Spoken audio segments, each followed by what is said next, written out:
საქართველო ალოობისთვის ემზადება უხვი ნალექის გამო აგროვადები შეიცვალა და ხორბლის მოსავლის აღება 20 ივნისის შემდეგ დაიწყება. ამასთან პროცესი აქტიურ ფაზაში მომდევნო თვიდან შევა.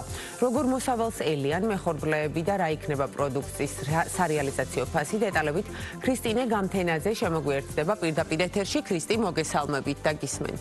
თათია, გამარჯობა. ხორბლის მოსავლის ასაღებად და დასაბინავებლად საქართველოში უკვე შექმნილია შესაბამისი შტაბი. მასში სოფლის მეურნეობის სამინისტროსთან ერთად ხორბლის, ფქვილისა და პურის მწარმოებლები არიან გაერთიანებული. რაც შეეხება თავად მოსავლის საპროგნოზო მოცულობას და ხარისხობრივ მაჩვენებლებს, ასოციაციის ინფორმაციით ქვეყანა გასული წლის მსგავსად წელსაც 200,000 ტონა ხორბალს აიღებს. როგორც წესი, ხორბლის მოსავლის მხოლოდ 40%-ია სასურსათო საქართველოში, დანარჩენი კი საფურაჟედ გამოიყენება.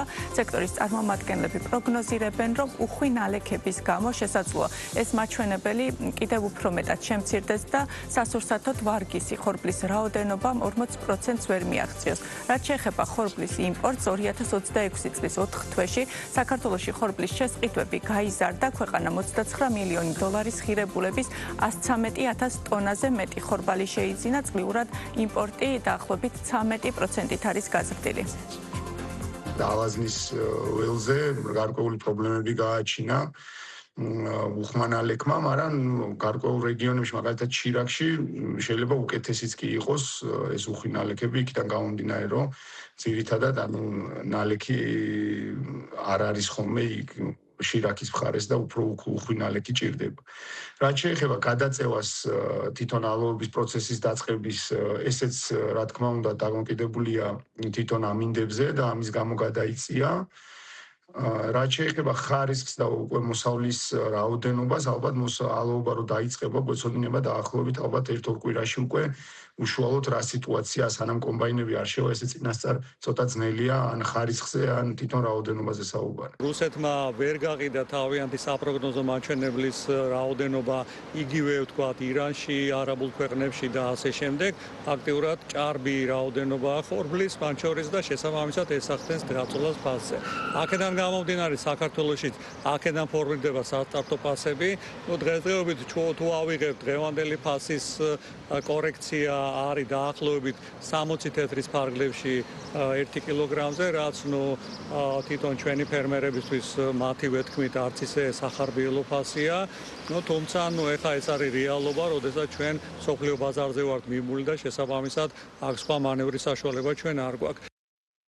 წისქვილ კომბინატები უკვე რამდენიმე თვეა ფქვილის სავალდებულო მარკირების შემოღებას ითხოვენ. სექტორის წარმომადგენლების თქმით, მიუხედავად იმისა, რომ სავალდებულო მარკირება პურის საბოლოო ფასზე გავლენას არ მოახდენს, პროცესი მათთვის გაურკვეველი მიზეზებით ჭიანურდება. მარკირება 10 კილოგრამიდან და უფრო დიდ შეფუთვებს შეეხება. სავალდებულო მარკირების საკითხზე წისქვილ კომბინატების სექტორის წარმომადგენლები გარემოს დაცვისა და სოფლის მეურნეობის, ასევე ფინანსთა სამინისტროსთან კონსულტაციებს აწარმოებენ.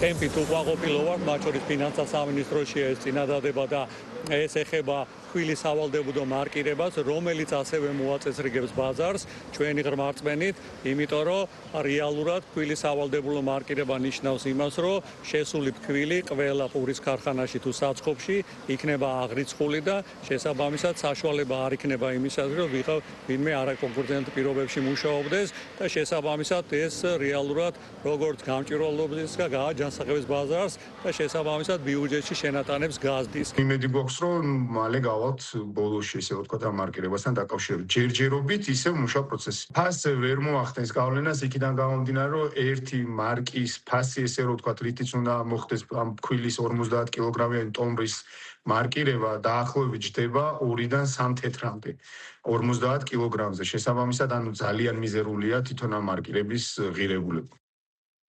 გეტყვით იმასაც, რომ იანვარ-აპრილში ფქვილის იმპორტი შემცირდა, 4 თვეში საქართველომ თითქმის 3 მილიონი დოლარის ღირებულების 6,000 ტონა ხორბლის ფქვილი შეიძინა. კლება ძირითადად მთავარი მომწოდებელი ქვეყნიდან, რუსეთიდან ფქვილის იმპორტის 54%-იანი შემცირებით არის განპირობებული. ქრისტი, მადლობა. ქრისტინე გამთენაძე საუბრობდა ბიზნეს პარტნიორის პირდაპირ ეთერში.